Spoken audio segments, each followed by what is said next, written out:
Hey guys, it is NCS Fan 001 here for another one of those weekly trophy list updates. Today's date is Monday, October 23rd, 2023. So this will have covered the week of October the 16th through the 22nd of 2023. First and foremost, happy Fallout Day, everyone, because today is technically Fallout Day. It is the day within the universe of Fallout where the nuclear bombs drop, the Great War happens, and creates the world that we've all come to know and love. Anyway, this was a very productive week for me in terms of trophies. As you can see, I earned several platinum trophies because now that I just finished off, a big platinum right here as well as a tough 100%, I felt like taking a little bit of time to do a few easy games, do a little bit of game clearing, and do a live stream of it, so it basically turned into a platinum dumpster dive stream, but we actually had a lot of fun with it, and I'll get to that in a moment. But first and foremost, Resident Evil 4 is back to 100% with the completion of the Separate Ways DLC. So with this DLC, you get 3 trophies just for beating it your first time on any difficulty, so nothing to worry about with those.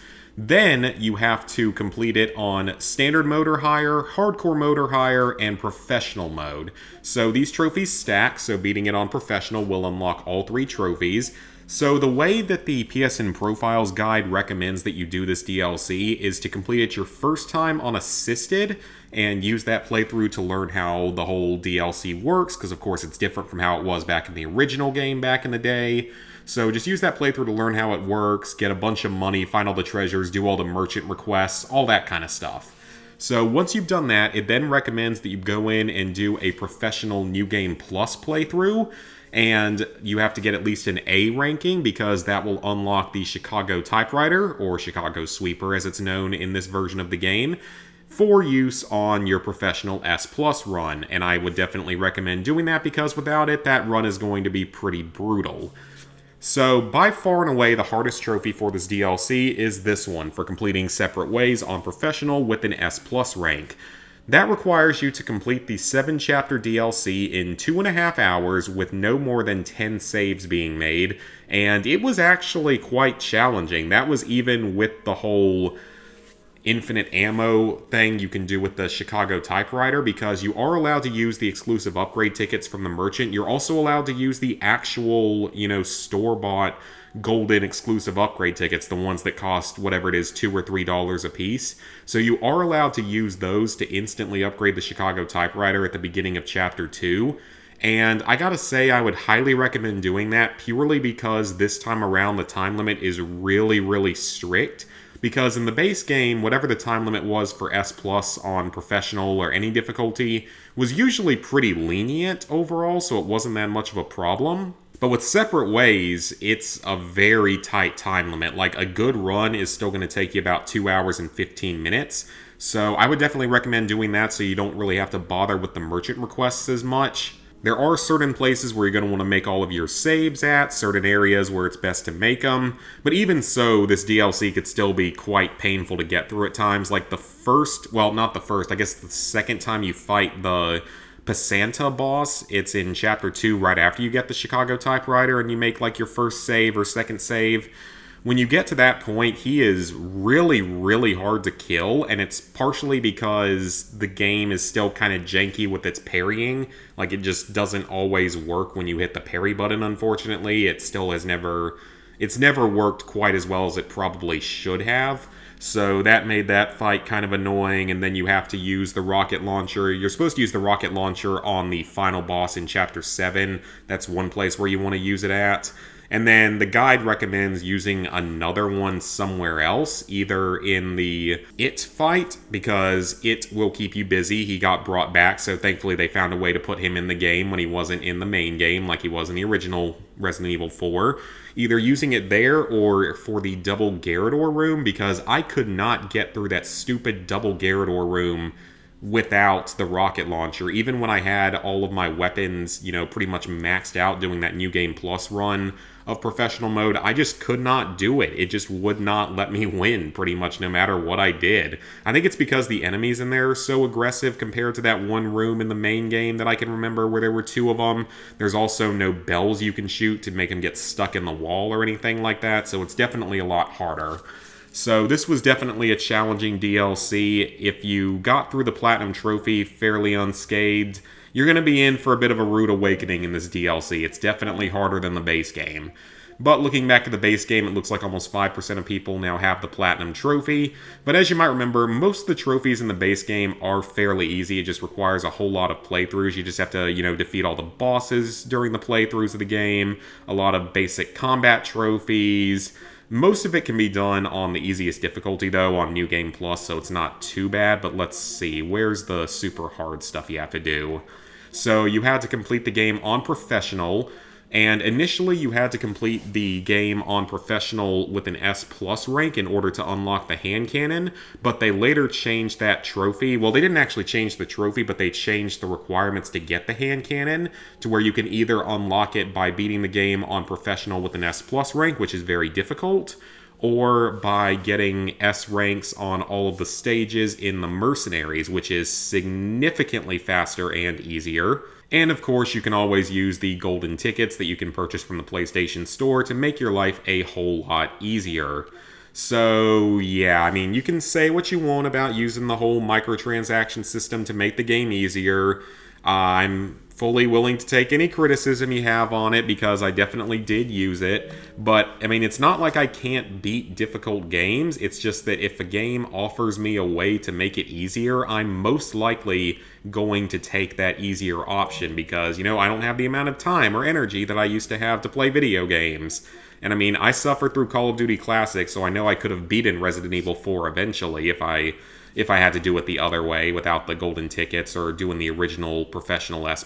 It just would have taken a lot longer and been a lot more frustrating. So why make something harder on yourself when you can make it easier on yourself unless you just really, really enjoy those challenging moments? And for me, it's only like Fallout is sort of the one franchise where I do enjoy the more challenging moments. Then I got the Platinum Trophy in both versions of Wordbreaker by Paugi. This game was actually pretty fun. It's basically Wordle, and I kind of like that kind of puzzle. So I actually had a pretty good time with this game, both versions of it. Well, I did the PS4 version first, but saved the Platinum Trophy for last because, well, of course I saved it for last, but I saved one trophy for the next day because I wasn't going to have time to finish the PS5 version the same day.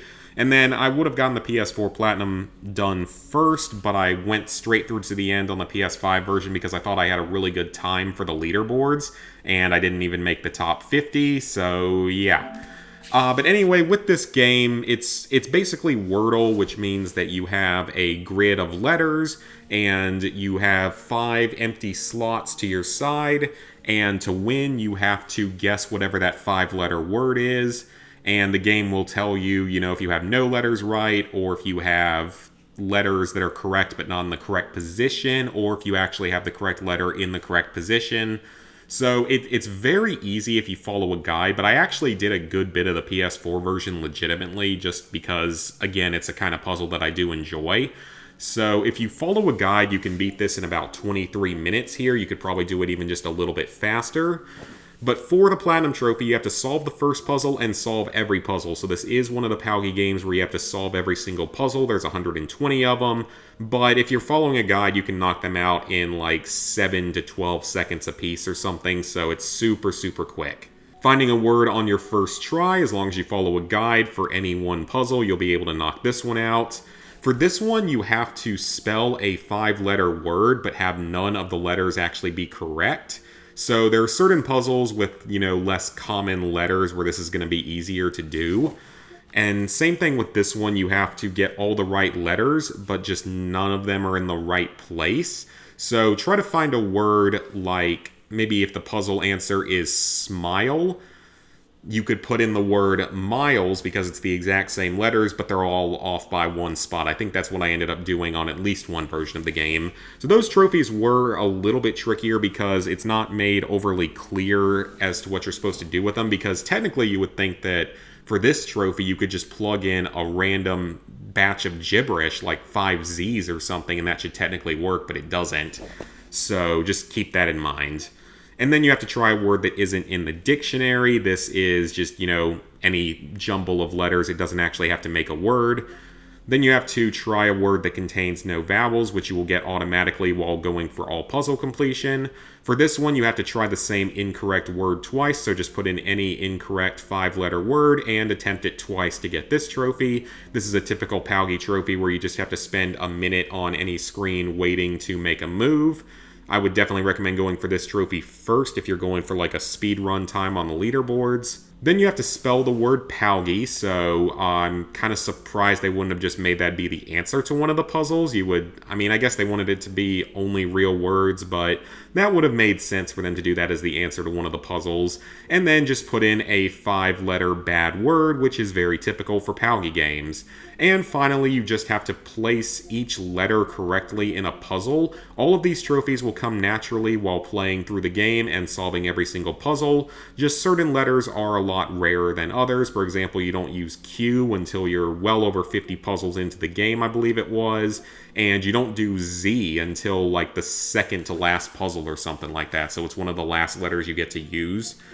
So yeah, basically just solve all 120 puzzles, you get your Platinum Trophy. And PS4 version is exactly the same, but again, it took me a little bit longer because I was saving that one last trophy for last so I could get both Platinums at the same time, or on the same day at least, so I wouldn't have to hook up all my recording equipment on 2 different days for that.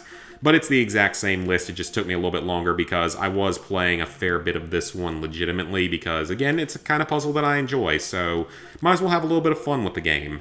So, not a bad Palki game at all. Definitely, to me, one of the slightly more enjoyable ones because of the type of puzzle. So next up was a basically Platinum dumpster dive stream. It turned into more of a dumpster dive. It was initially going to be more just game clearing, but it was basically a dumpster dive. But I would say that not all of the games that we did were all that bad. A few of them we were able to have some fun times with. So the first one I did was the Voices Stories. This game costs something like 30 cents, and it's made by the people that made Lady in a Leotard with a Gun and that whole series of games, so you know how great the quality of it is going to be. But this is a super, super easy Platinum Trophy. It takes about 2 to 3 minutes to do. All you have to do is start each of the stories because the entire Platinum is just reading 5 stories. So just start each story and then finish the story by scrolling down. That's literally all you have to do. It takes 2 to 3 minutes. There's really nothing more else to say about this. It's, again, it's from a certain developer that's known for their very low quality of so-called games. But I would not have bought this game if it wasn't on sale for being like 30 cents or something, so it was cheaper than normal, and I just wanted to have an extra easy Platinum to round out this whole stream. So the next game I did was Dreaming Canvas. Now the PS5 version of this game has a Platinum Trophy. The PS4 version does not. The PS4 version is just a 100%. The game is pretty easy though. All you really have to do is go around and interact with pretty much all of the different characters throughout the 5 levels. That's going to get you all these silver trophies. So just basically interact with all the different characters throughout the levels. And if you follow a video guide, you can knock this one out in about 15 minutes. But it's basically interact with the characters and then pick up all of the different paintbrushes. And that will give you all these different like art styles. This is one of those games where their trophy descriptions don't really tell you what you're supposed to do. So it is one of those games. It might be a little bit tricky to figure out unless you're just kind of messing around and just running around the worlds, just trying to interact with everyone normally. That's really the only other way you would get it. But it's a decent little walking simulator game. It's all artistic. It's got some nice visuals to it. It's not a bad experience at all. But just keep in mind that only the PS5 version has a Platinum. The PS4 version is a 100% that's also shorter. Next up, Black Death, a tragic dirge. So I actually did this game on, I think, my last Platinum Dumpster Dive stream, like 4 or so months ago. And it's another walking simulator. All you have to do is walk around the village and interact with a bunch of different drawings, and that's literally all you have to do. Just interact with all the ones throughout the village. There's 20 total. Just interact with everything, and you get your Platinum Trophy. It can be done in about 10 minutes, maybe even a little bit less. Let's see. 858, was that my first trophy? 857 was my first trophy. Yeah, so 857 was my first trophy and 904 was my last trophy. So it took about 7 minutes, and you could probably do it even a little bit faster if you knew where the locations of everything were. But yeah, that's really it. Just, find all of the 20 interactable objects throughout the village and learn a little bit about the Black Death, I guess, was the intention of this game. But yeah, it's easy enough that it is what it is. Next up, we have a Winters Daydream. So this is a visual novel game. I haven't done one in a while aside from, Steins Gate, but this is a more, traditional visual novel game. With the exception of the fact that this one doesn't actually have choices, which is a little bit surprising. It's basically just play through the entire game and you get the platinum trophy, and there have been a few visual novel games like that where you don't even have to make certain choices. The difference with this one is that unlike most of the easy visual novel platinums out there, this one doesn't allow you to auto skip the text. You have to manually run through the text, either by actually reading all of it or just by hitting the X button as quickly as you can to get through it.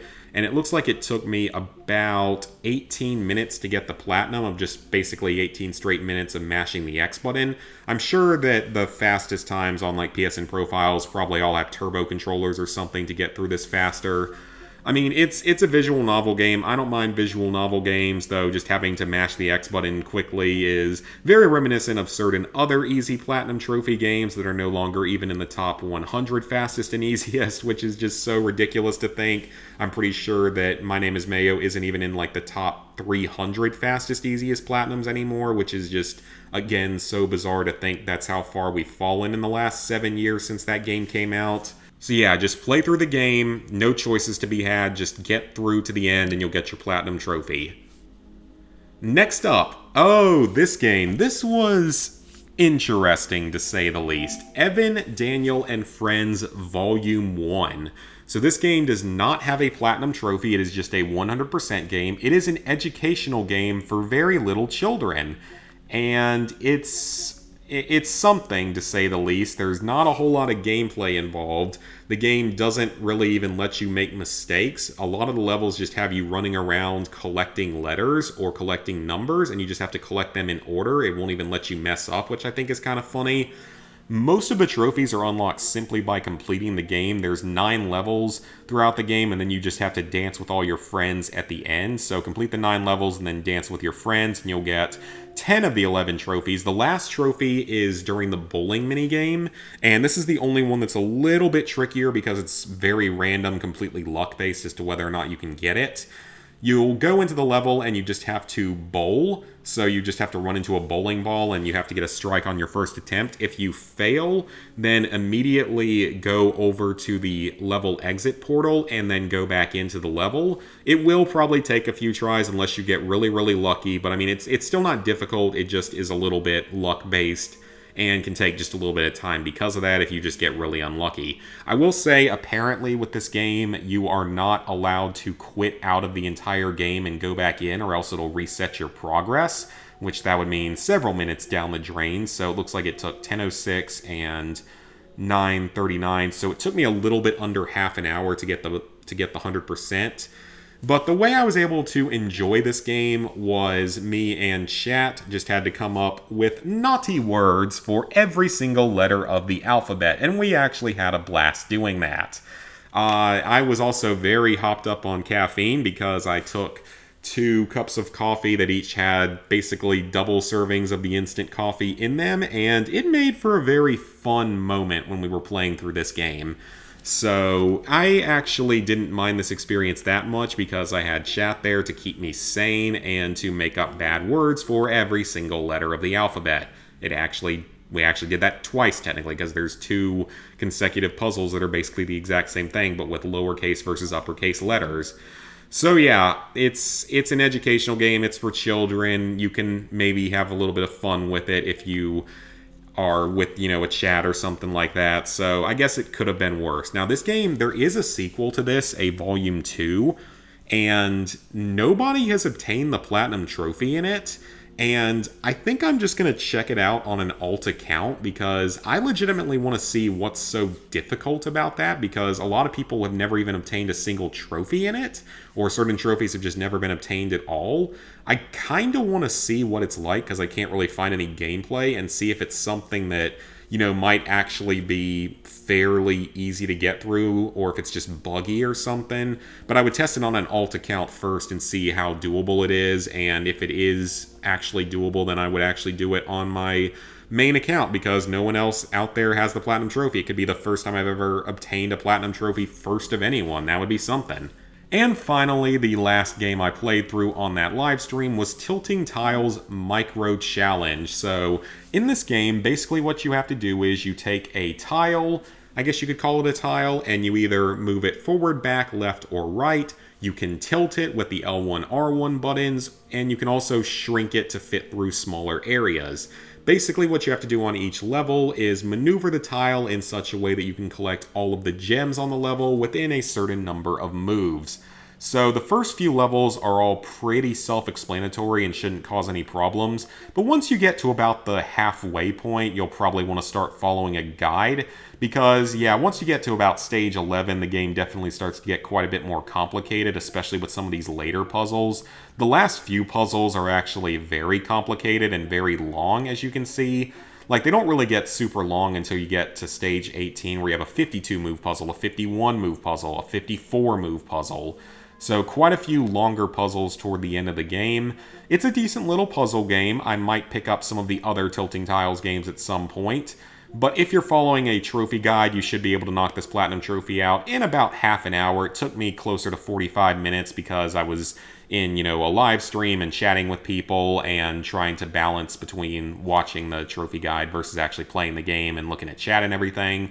But yeah, you can probably figure out the first 10 or 11 puzzles pretty much just through trial and error and learning the game mechanics. But after that, it's definitely going to cause a lot more problems to get through the levels.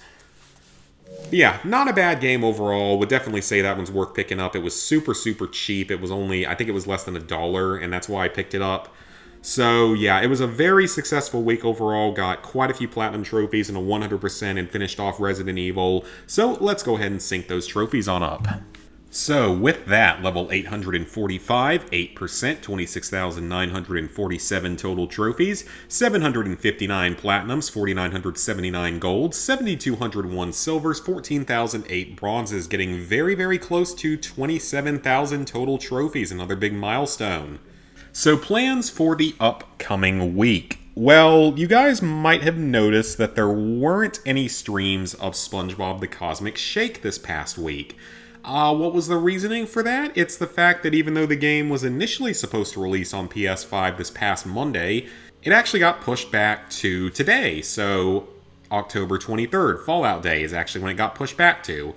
So that game is going to be streamed this week. I don't know exactly which days. Probably Tuesday will be the first day, and then probably maybe like Thursday and Friday or something like that. We'll have to see exactly which days I want to stream it, but I do want to do probably one Fallout stream this week just to celebrate. Well, I might do a Fallout stream to celebrate Fallout Day, but I honestly might not, because I know that people aren't a huge fan of the Fallout streams overall. They don't pull in as many viewers, and it's fair because it's not necessarily the most interesting game to watch on a live stream, and I totally understand that. So the plans for this week are mainly to work on SpongeBob the Cosmic Shake PS5 as soon as it releases and live stream that entire platinum, as well as hopefully get started on the Raven, the PS4 game. It's 5 or 6 hour platinum.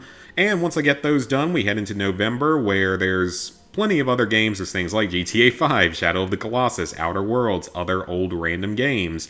I'm not particularly looking forward to the idea of doing Resident Evil 4 Remake's Platinum a second time. Well, the Platinum I don't mind doing again. It's more that 100% that I'm a little bit more worried about doing a second time. But I will probably do that eventually, so I can try to do all of the numbered Resident Evil games at some point, because if I can get through that other version of Resident Evil 4, then the only things I'll have left are the PS4 version of 6, the PS5 version of 7, both versions of Village, and the only version that there is of 0.